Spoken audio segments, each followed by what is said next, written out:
Aslah, air minumnya umat Indonesia. Oleh karena ketika Allah berikan syariat kepada kita, sempurnakan. Sempurnakan. Jangan asal-asalan. Dalam ibadah itu harus ada mahabbah. Apa itu mahabbah? Cinta terhadap ibadah itu. Kita harus suka, sama sholat itu harus suka. Walaupun berat, wis coba untuk suka. Ya, walaupun ada panggilan azan, coba untuk maksakan diri ke masjid. Coba. Harus ada sifat raja. Apa itu raja? Berharap ibadah kita diterima oleh Allah Subhanahu wa taala. Jadi orang ibadah itu jangan merasa takut terus. Memang ada poin yang ketiga, yaitu apa? Khauf. Harus ada itu khauf. Harus ada mahabbah, raja, khauf. Ini nggak boleh berkurang nih, salah satunya timpang nanti. Orang yang khauf terus, khaufnya tinggi, tahu ya, khaufnya tinggi, rasa takutnya tinggi, dia akan tertimpa waswas. Tahu tertimpa waswas ya? Mau sholat, sudah mau selesai sholatnya, syaitonnya datang. Kamu ini belum sempurna sholatmu, jadi ulang lagi.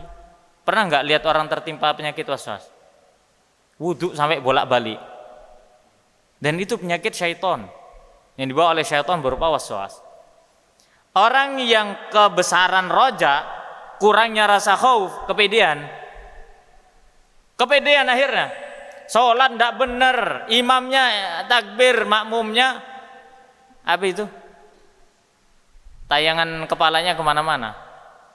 Betul kan? Ada yang satu mikirin ini, satunya mikirin itu. Ya, pikirannya itu bergerilya kemana-mana. Jasadnya hadir, tapi ruhnya tidak ada dalam sholat. Habis sholat dia ngomong gimana? Insya Allah ibadah ana diterima. Pede kan? Pede. Ya, kalau orang yang tidak punya mahabbah, maka ia tidak akan terdorong untuk melakukan ibadah kepada Allah Subhanahu wa taala. Jadi harus ada 3 unsur.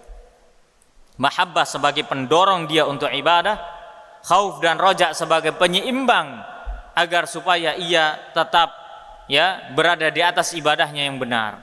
Dia takut apabila ibadah tidak diterima, ia berharap kepada Allah Subhanahu wa taala agar supaya ibadahnya diterima oleh Allah Subhanahu wa taala. Ayo kita sempurnakan. Salat itu coba kita sempurnakan, puasa kita sempurnakan. Agar supaya masuk pada firman Allah apa? Ayyukum ahsanu amala. Siapakah di antara kalian yang paling baik amalannya? Bukan paling banyak, bukan paling capek, paling baik. Sekarang pertanyaan begini, yang menilai baik enggaknya ibadah kita siapa? Siapa? Allah ya? Allah ya, betul enggak? Sekarang kisi-kisinya udah dikasih tahu enggak sama Allah? Sudah dikasih tahu enggak kisi-kisinya? Kita kan lagi ngerjain ujian nih. Sebelum ujian sama Allah udah kasih tahu enggak kisi-kisi bahwasannya ini loh ciri-ciri amalan terbaik tuh, kisi-kisinya begini, ciri-cirinya. Sudah dikasih tahu sama Allah? Sudah. Allah tidak biarkan hamba dalam kondisi bingung di dunia, enggak.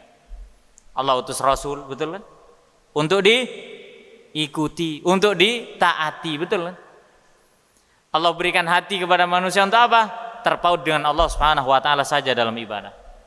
Maka Allah kasih kisi-kisi. Apabila seorang ingin ibadah dan ingin amalan ibadahnya baik, sesuai dan kisi-kisi dan ciri-ciri dari Allah. Apa itu? Ikhlas kepada Allah, ikut Nabi.